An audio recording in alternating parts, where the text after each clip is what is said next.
Hi, everybody, and welcome to a comics loving edition of Words, Images, and Worlds. Glad to be talking on this episode with comics creator Chris Kemple. Chris, welcome to the show. Thanks for joining from the Batcave. Oh, well, yeah. I mean, I don't let very many people in here, but you're a special case. Yeah, So yeah, I um, appreciate that. I have something up here in my thing saying it's recording. Oh, So yes, yes. sorry about it. But I thought it was going to go away, but then it didn't. So I had to No do it. worries. No worries at all. So you and I just met at Heroes Con like a Yeah. month ago. Yep. Um, and I picked up a copy of Red Vengeance, which we will talk about. Really enjoyed that a great deal and glad to Awesome. share about your work and talk about some of the path and some of the titles that you've done. Yeah. Awesome. Yeah. Heroes is a great show. I do it. Hmm. I've been doing it for years and years. I've known Shelton probably since I was in college or younger. Um, and it's just a wonderful comics based show. I don't do a whole lot of conventions, but the ones that I do attend as a guest are usually those kinds of shows like Heroes, where it's very comics focused and Hmm. a Hmm. very kind of familial atmosphere to the whole thing. And Baltimore Comic Con's another one that's kind of like that, has that same vibe. But Heroes is an amazing show. I always try to do what I can to support them because they're great, and great attendees, great fans that show up. So Yeah, especially yeah. smaller indie kind of creators like myself, it's a good show. Yeah, yeah. I've been twice now and love it and will continue to go back. So what was it about comics? Like what's led you to this world of creating? How did you get invited to the Batcave? I guess maybe a way to go after that or something along those lines. What was the draw for you? Well, I mean, ironically, I think you can really trace it back to the '60s Batman show. That was Hmm. my first exposure to that character. Way back, I mean, the show had stopped airing by the time I was born, but it was still being shown in like really heavy syndication. And Hmm. I'm originally from like the Chicago area, um, and there were several stations in that area, in that market, that were showing the show. So it was very easy to watch. Um, and I was immediately um, sucked in to that whole thing, the kineticism of the camera work and the set design and the costumes and the colors and the biff bang pow kind of Hmm. thing. And from there, I started seeking out Batman comic books. My parents were very supportive in that, and I think most people have a similar story. And then from there, once I started reading the Batman comics, I started looking at other characters, other things like having Spider-Man be on the Electric Company. Hmm. Um, Hmm. I watch that all the time, and Sesame Street. Like really young, like we're talking like 2, 3 years old. I can remember seeing they had little brief interstitial animation shorts on Sesame Street with Hmm. Superman, Batman. They were the old filmation um, style stuff, but it was like about the letter S, or Batman. There was one about Batman with about the difference between dirty and clean or something, and I don't know. Penguin's trying to look through a dirty window, and like Batman jumps in. He's like, "Where'd you come from?" And he's like, "You, I didn't see you." It's like, that's because the window was dirty. And so you get exposed to those things, and even as a kid, you're reacting maybe to different stuff. It gets you into the medium of comics, and then from there, you're like, "Whoa!" Once you walk through the door, you realize there's all these other characters, all these other genres of comics, and from there it was just nonstop. Marvel, DC, Dell Comics. It didn't matter. I was just into all of it. So Yeah, yeah, very cool, very cool. And similar story here. I was the 1989 Batman movie that got me in. I oh remember any sort of animation. And then it was shortly after 1989 that I discovered 1966. And yeah, it didn't even matter that it was tonally extremely different. It was just like, ah, more, more, more. yeah, and of course, like a lot of people, um, I went through different stages. Like when I was a little kid, I really liked it, but even then, there were some things where I was like, this is a little silly, but I don't, whatever, I'm all in. Then as I got, Hmm. it was like, some of this is kind of lame. Like, not all of it. I still kind of watch it, but as the seasons went on, especially like that third season, it's like, yeah, Batgirl's cool and all, but wow, they have really started cheaping out on the sets and the other things. You could really start to see the downturn of it, and Hmm. so there was a time when as a teenager, especially again when the '89 movie came out, where I was like, no, Batman's got to be serious, and you know, '66 has its place, but it's got to be dark Batman, Yeah, and yeah. I have memories of that whole period too. Of like I was a senior in high school, and we were all waiting for that first Burton movie to come out, and we saw the little trailer that they released, and we were all like, "Whoa, this is going to be amazing!" Hmm. And those are great times for sure. And then even when that movie came out, I really loved it at first, but as time went on, I kind of was like, well, as good as this is, they didn't really develop Bruce Wayne as a character very much. It's like it's pretty much all the Joker. He gets. Hmm. It's like Batman basically. They don't really explain why he's doing what he's doing. It's just sort of like, well, hey, if you see your parents get murdered, wouldn't you do that? Wouldn't you dress up like a bat? It's like, Maybe. little, yeah, but they have that one throwaway line in there where Vicky Vale's in the Batcave and she's like, "What's with all the bats?" And he's like, says something like, "Oh, they're great survivors." It's like there are cockroaches, so you could have been Cockroach Man, but you chose a bat, so maybe you could give us a little more there. Right, Um, right. but it here and there. It's like it's still a fun movie to watch. And then once the Nolan movies came out, that's when I felt they finally Batman Begins is when they really, I think, went and explained properly. Like, okay, this is Mhm. why he's doing this. This is it's a good explanation for stuff. Yeah, yeah. I'm hearing very much the writer mind and the story critique that comes in, and I love that. And that's a perfect Yeah. segue to talk about your approach to your work. And um, as I said, I've read Vengeance, but glad to talk about any titles that you'd like. Well, Red Vengeance is the main thing I do. And again, it's sort of a passion project of mine that I've been working on for years and years.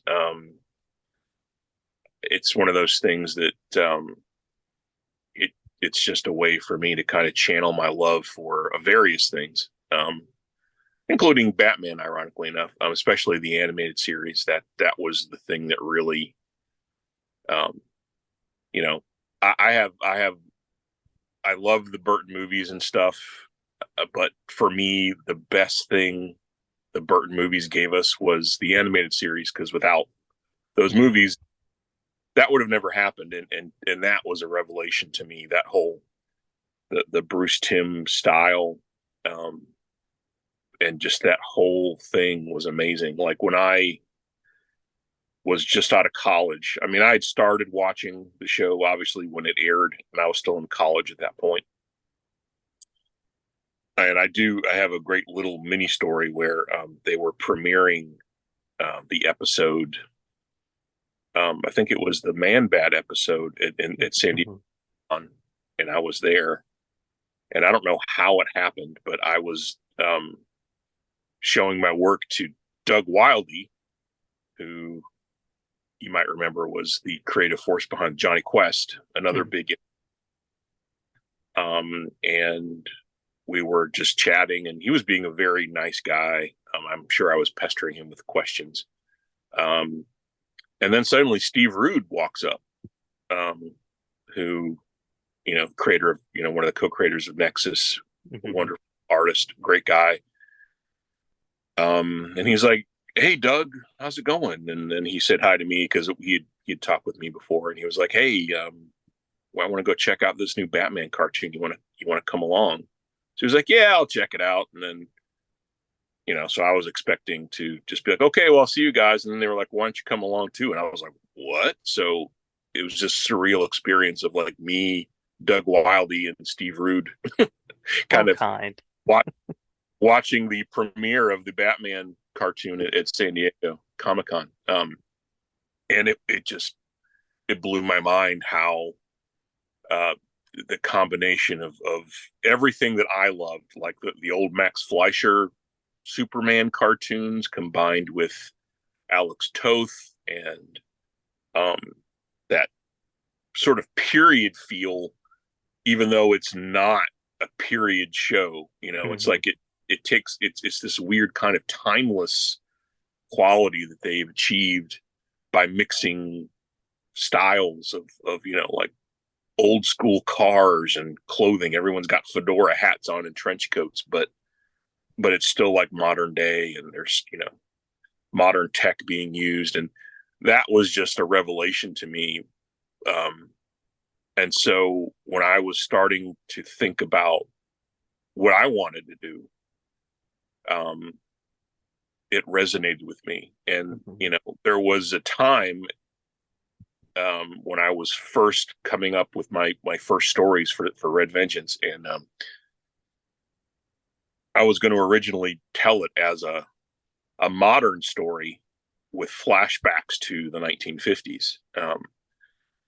And it was going to involve like an older John Conroy, who's the main character. He was going to be an older, kind of grizzled guy who has risen to the ranks of like inside the CIA. And one of his old villains from his Red Vengeance days resurfaces, and he needs to flush him out. And he's like, the best way to do that is to make it look like Red Vengeance is back.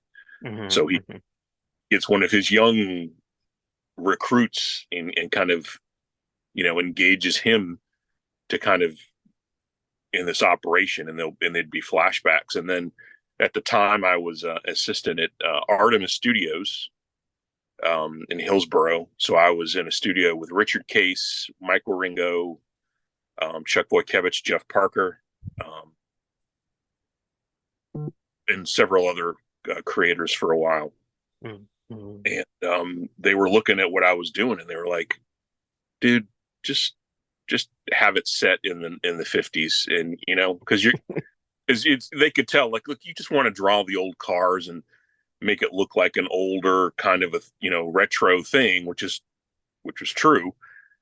And not only that, but not too much longer after that, I was reading, I don't know if it was in Wizard magazine or something, but they had done a write up of Batman Beyond, and it was like literally the exact same idea where you've got the old guy training the new guy, and it was like this whole thing. And I was like, oh well, now people are just going to think I was ripping that off.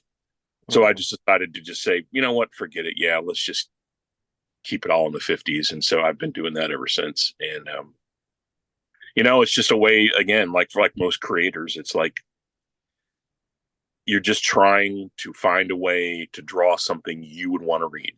You're kind of Mhm. doing it for you, and then you're hoping there's some kind of audience out there that will um, find it and will resonate with it.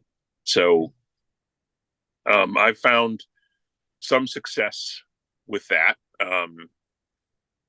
My big problems are I just need to put out uh, more stuff, and I'm just really horrible at self marketing. So that's sort of my big downfall is that I don't go to tons of shows, and I don't, I did when I was younger, but I I'm a teacher. Mhm. Mhm. Same here. Yeah. Yeah, that's kind of my gig during the day.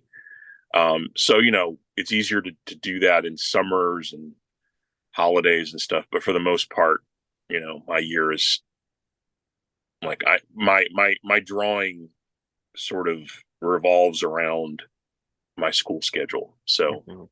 summers are easier, and that's Yeah. when you know the big shows take place in the summer. But like some of those big shows, like San Diego, they just got too big and too crazy, and so I kind of just stopped going to those. Yeah. But now I'm kind of like East Coast, and again, like it's just whoever wants me at their show, like, and we're no more than a few states away, then I'm there. But otherwise, it's like I'm not. You know, I'd love to do some West Coast shows, but at this point, it's been a while, and I know that sort of affects my visibility too. People. I'm sure people on the West Coast don't even know I exist at this point. So that's been a challenge. But Well, in my walking around the convention, I walked by your table and I was immediately drawn to the style, the story type that you're putting out, and the character design. And I think, as you could tell from the background, I think we have similar yeah, resonances there. So very much drawn to that. And yeah, I was going to ask the marketing question of if people want Red Vengeance, where do they go? And where can they check out more? well, I'm on Instagram, um, Blue Sky now. Hmm. Congrats Luckily, on the invite. yeah, Congrats on that. yeah. Somebody, a good friend of mine, gave me an invite, a code.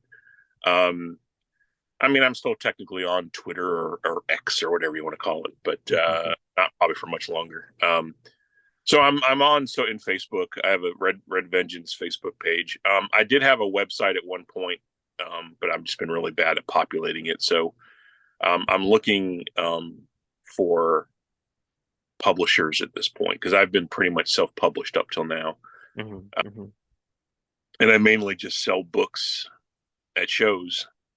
But I'm trying to get more of an online presence and maybe having a store or something, or I'm talking to a couple publishers too about potentially um, starting that up, so I'd have more of a nationwide kind of distribution thing going Yeah. on. So, but at this point, yeah, that's sort of the problem is that I need to get myself out there more than just shows and the occasional social media post. So that's the next step for me is getting the next issue finished, which has been taking me longer than I'd like, and then finding a way to get more eyes Hmm. on on the work. So, Yeah. Yeah. Well, when I share this on social media, I'll tag some images from your Instagram and oh, do some of those pieces. And if this is on YouTube, is it okay to put this on YouTube? oh, yeah, sure, Okay, absolutely. cool, cool. At about this point, there will be a bar that pops up that has links to your social Oh, media and stuff like that. So glad to okay, put the word out, and sure. I appreciate the style that you bring and the influences that you have. Anything that we've missed that you want to make sure to share as far as the love of comics creating, um, plans for the future, creative want tos, and that sort of thing.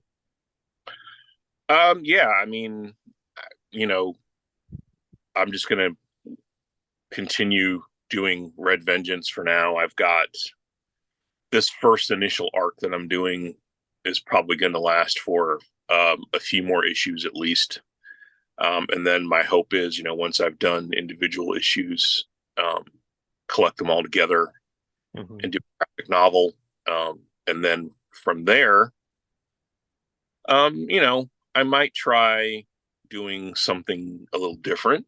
I think I'd like to try something um, just, I don't know what exactly. I've got a few ideas ruminating around, but I'm still kind of developing like what might be the next thing. But most of my energies when I'm not teaching art or just being spent trying to get Red Vengeance stuff done and Mhm. out to people. Um, and just trying to get better at that too, because even though I've been doing this for a while, I still feel like I'm not nearly as good as I should be at this point. I'd like to just improve in all facets of what I'm doing. I don't really think of myself as being a professional anything. I just sort of try to do the best job I can at whatever I'm doing at the moment Mhm. and Mhm. hope that it's good enough for people to enjoy it. And then once I finish it and I kind of put it out in the world, I try to just, not think about it and move on to the next thing. Um, so, I would love to work on other stuff. Um, I'm not used to working with other people. I've tried a few smaller stories here and there where I'm working with like other writers and stuff. But usually I find it easier to just do everything myself. Something Mhm. feels organic about that. Mhm. Mhm.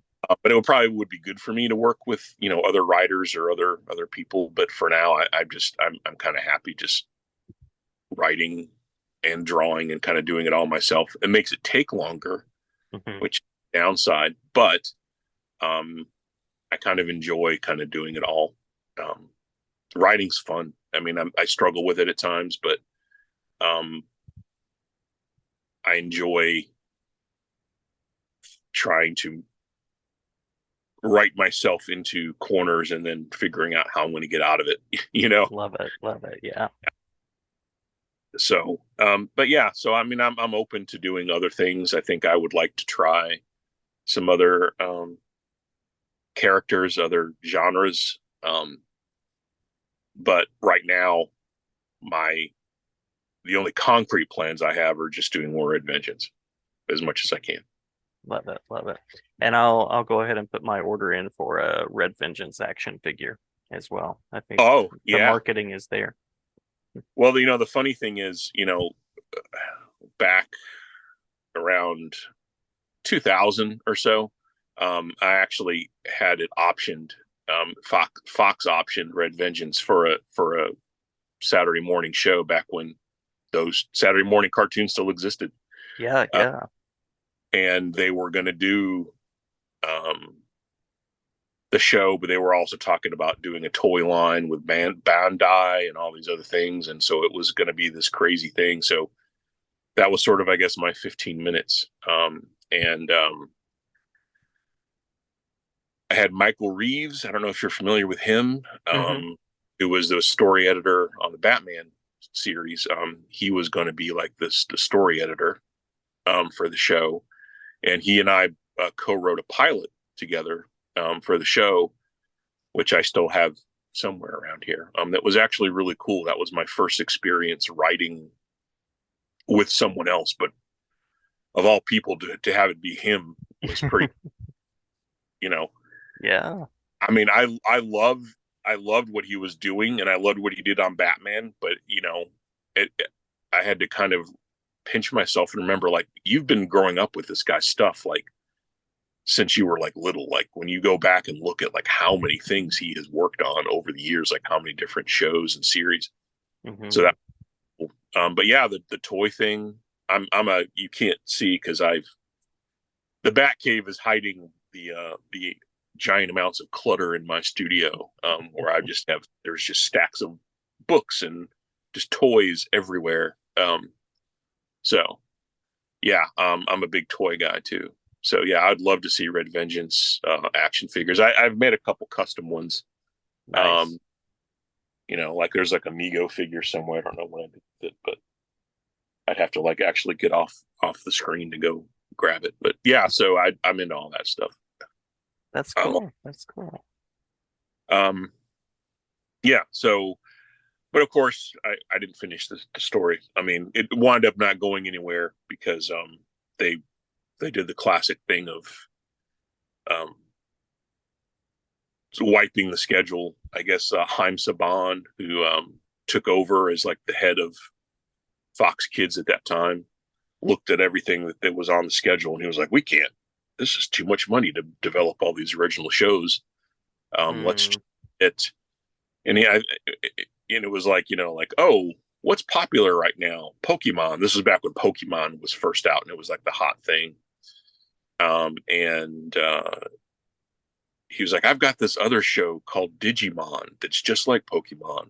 And I can just take this and dub it in English, and it'll be much cheaper.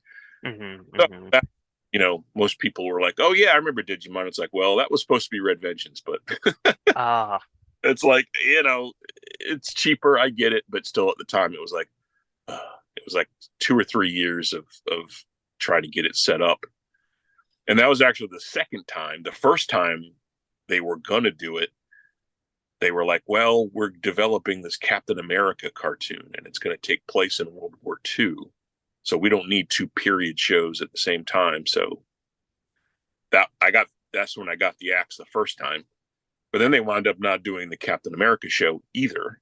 mm, So then, a couple years later, had another shot. I got much further the second time around, but still, ultimately, it came down to money yeah. and Haim Saban wanting to, understandably save money. But I think they were also developing they were going to develop a Nexus cartoon as well, which would have been Wow. really. So that's I guess another thing Steve Root and I have in common, where we were both going to potentially have shows on Fox, and then they got axed. So for Digimon, I wish they had been. I wish they had been. yeah, And may it come back at some point, I uh, hope. never know. Hopefully that would be really cool. But we'll see. For now, comics are enough. Comics are where it all comes from. Comics are the wellspring of all that other media. And sometimes people forget that. Hmm. The True. focus has to be on the movies and the other stuff, but really, comics are the source for all of it. And Hmm. I'm glad. I heard good things about this year's San Diego Comic Con because of the strikes going on. I mean, I'm sorry that the industry's having to deal with that, but if Mm, there was any silver lining, it was that, because a lot of the Hollywood studios pulled out, comics were able to kind of take center stage again at that show.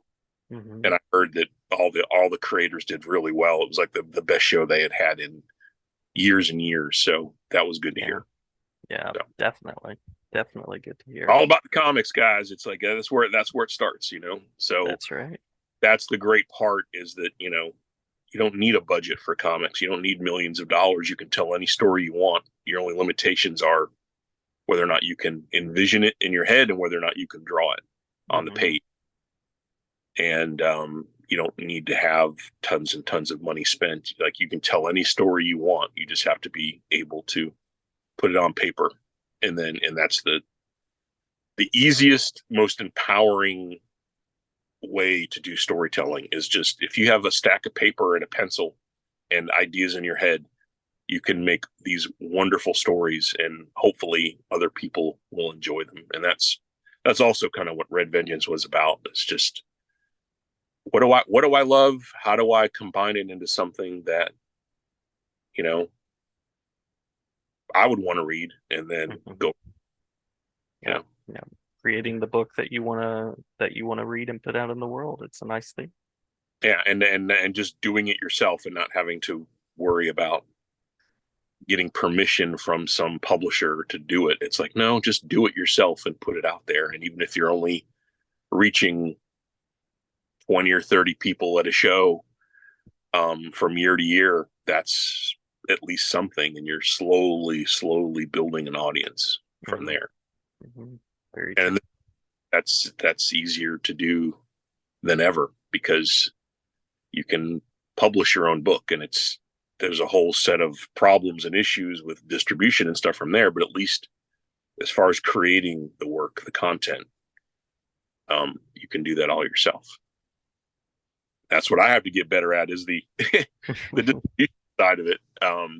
But yeah, the content stuff is something that, and this is what I try to tell my students too, is like, just, if you have something you want to say it. Don't wait for Hmm. give you permission, or don't wait for the right time, because there's never going to be a perfectly right time. Just set some time every day to draw, to write, to do what you want to do. And don't worry if it's not perfect, or if you don't like it, don't keep redoing it until it's perfect, because perfect doesn't exist. Just keep going and put it out there. And the more you do that, um, your audience will find you and it'll grow. Hmm. But the key is just putting stuff out there. Very true. Very That's true. I love it. empowering. When once they do that, it's scary at first, but it's like, wow, yeah, I don't have to. I don't need someone's permission. I don't. I can just do this. Hmm. Yeah, that's Absolutely. what, that's the beauty of comics, is that you find a voice, you say what you want to say, and hopefully there are other people who hear what you're saying, and it resonates with them, and they find you, and then hopefully, what you do in some small way inspires them to want to do their own thing, and then it kind of just keeps spreading. So Absolutely. Absolutely. May the journey continue and may there be much more to come. thank you. Yeah, no, this was fun. I really appreciate you asking me to come on. Yeah, I'm glad we my met, pleasure. Charlotte. So when there's more Red Vengeance, I'll definitely let you know, and Yeah, we'll spread the word. sounds great. Sounds great. Glad to talk with you at another time to share about the next steps and Sure. creative vision to come. Yeah, I'd love to come back. So All yeah, right. anytime. All right. Sounds great. Thank you so much, Chris. Thank you. I really appreciate it.